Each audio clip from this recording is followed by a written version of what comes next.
8 December লন্ডনের impression events হলে অনুষ্ঠিত হতে যাচ্ছে যুক্তরাজ্য আওয়ামী লীগের উদ্যোগে এক কর্মী সভা। এ সভায় দলীয় নেতাকর্মীদের উদ্দেশ্যে ভার্চুয়ালি দিক নির্দেশনামূলক বক্তব্য রাখবেন শেখ হাসিনা। তারিখের জনসভা আমার দেশের স্বাধীনতা সার্বভৌমত্বের শত্রুদের বিরুদ্ধে আমাদের সোচ্চার জনকণ্ঠের প্রতিফলন হবে। অগণতান্ত্রিক জোর দখল করে যারা ক্ষমতায় এসেছে তাদের বিরুদ্ধে যুক্তরাজ্য আওয়ামী এবং প্রবাসী বাঙালিদের একটি মিলন মেলা হবে আগামী 8 ডিসেম্বর রবিবার দুপুর 2টায় ইমপ্রেশন হলে।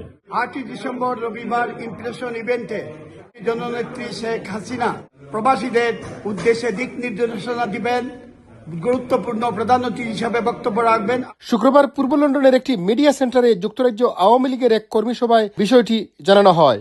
যুক্তরাজ্য আওয়ামী লীগের সভাপতি সুলতান মাহমুদ শরীফের সভাপতিত্বে ও সাধারণ সম্পাদক সৈয়দ সাজিদুর রহমান ফারুকের পরিচালনায় অনুষ্ঠিত সভায় 8 ডিসেম্বর আওয়ামী লীগ দলীয় প্রধান শেখ হাসিনার এ জনসভাকে সফল করার আহ্বান জানানো হয়। এ সভায় যুক্তরাজ্য আওয়ামী লীগ ও এর অঙ্গ সংগঠনের বিপুল সংখ্যক নেতাকর্মী উপস্থিত ছিলেন। চৌধুরী মুরাদ, রূপালী বাংলাদেশ, লন্ডন।